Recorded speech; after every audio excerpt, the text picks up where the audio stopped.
Satara Lok Sabha seat येणार अशी चर्चा आहे. मी म्हटलं ना, मला माहिती तुमच्याकडूनच मिळत असते, त्याच्याबद्दल तुमच्या सगळ्यांचा मी आभारी आहे. बरं सर, काही चान्सेस तुमचे कशाबद्दल? आघाडी महायुतीमध्ये कुठे कुठे जाणार तुम्ही, की एकला रे चलोची भूमिका राहील तुमची?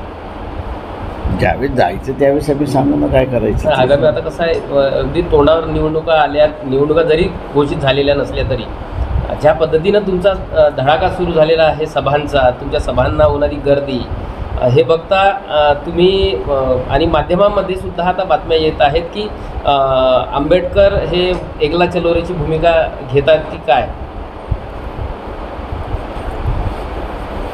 मी म्हटलं ना, आम्ही अजून काहीही ठरवलेलं नाही. आम्ही असं आमची मशिनरी ऑइलिंग करतो आहे. ऑइलिंग झाल्यानंतर मग आम्ही ठरवू काय करायचं. जर सर आघाडीमध्ये जर तुम्हाला समाविष्ट जर करत असेल तर किती जागांची तुम्ही मागणी करणार महाराष्ट्रातील? No idea.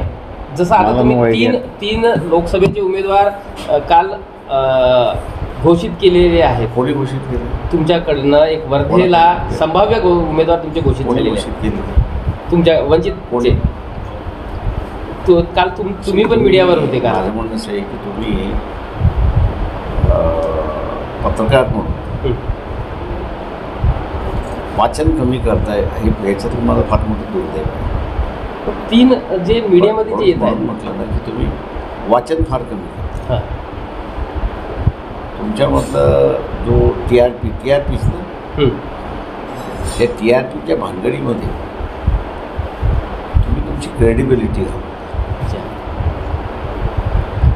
ते जे वर्ध्याचं पत्र तुमच्या हातामध्ये लागलं आणि त्याला तुम्ही असताना हे केलं, ते वर्ध्याचं पत्र जर बघितलं तर ते जिल्हा अध्यक्षांनी पक्षाच्या अध्यक्षाला लिहिलेलं पत्र की आमची जिल्ह्याची बैठक आहे, त्या जिल्ह्याच्या बैठकीमधलं असताना जे आहे ते हे ठरलं आहे. तुम्ही जर बोलणी होणार असेल तर त्याच्यामध्ये बोलणी होणार असेल तर तुम्ही वर्धेची सीट पक्षाला सुटेल असा प्रयत्न करा. पत्राचा आशय तो आहे. आता एक तर तुम्हाला ती मराठी कळली नसेल एक भाग, किंवा कडून बेळगावला जायचं तुम्ही ठरवलं असेल हा एक भाग असेल, किंवा तिसरा चॅनलवाल्यांचाच अजेंडा असेल की आघाडीमध्ये बिघाड करायचा आणि म्हणून उमेदवार जाहीर केला म्हणून असं बातम्या लावून दिलं. आता त्याला आम्ही काय करणार आहोत? आम्ही काहीच करू शकत नाही. तुमचं स्क्रीनवरती जे येते तेवढं बघत बसतात, त्याच्या पलीकडे नाही. अकोल्याच्या संदर्भामध्ये महाविकास आघाडीच्या कुठल्याही सभांना आपली उपस्थिती दर्शवू नका, तर याबद्दल काय सांगितलं? नाही, मी काल नाही परवाच करते हे केलं होतं की पक्षाचे जे कार्यकर्ते आहेत त्यांना वेगवेगळ्या पक्षाकडून असणारा कार्यक्रम इथे आहेत, इकडे आहे असं सगळं चालायचं. आणि मला असं दिवसातून 20-25 फोन यायचे की आम्ही काय करायचं. म्हणून मी एकदाच व्हिडिओ रिलीज करून की आम्ही जोपर्यंत सांगत कोणपर्यंत जायचं नाही, ते आम्ही आपलं इंटरनल कम्युनिकेशन होतं पार्टी कॅडरला. सर, सुरुवातीची भूमिकेत दिसायचे वंचितच्या बाबतीत, आता नानाही कुठेतरी नरम झालेले आहेत. काय प्रकाश आंबेडकरांचा तुम्ही नानाला विचारलेला प्रश्न बरा की ते कडक असताना मवाळ कसे झाले, हे नानाला विचारलं पाहिजे. ते थोडी आम्ही तुम्हाला सांगणार आहोत. काय तुमच्यामधलं असं काय दिसलं त्यांना की आता ते एकदम नरमलेत? ते तुम्ही त्यांनाच विचारलं पाहिजे राजू. त्याच्यामुळे तुम्ही त्यांनाच विचारा की धडसोड भूमिका जी आहे ती त्यांनी का ठेवली तुम्ही त्यांनाच विचारा. तेच तुम्हाला उत्तर देतील, मी थोडी उत्तर देणार.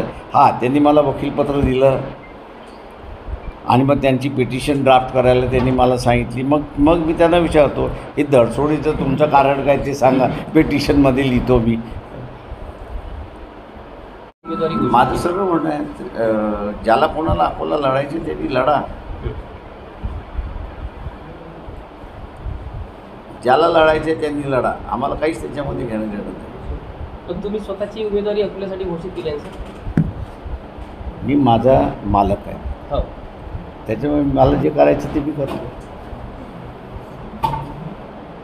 मग एकंदरीत या 1-2 दिवसामध्ये काय निर्णय अपेक्षित आहे तुम्हाला? मला तो पत्रकारांनी सांगावा, मी असताना तो जाहीर करतो ना.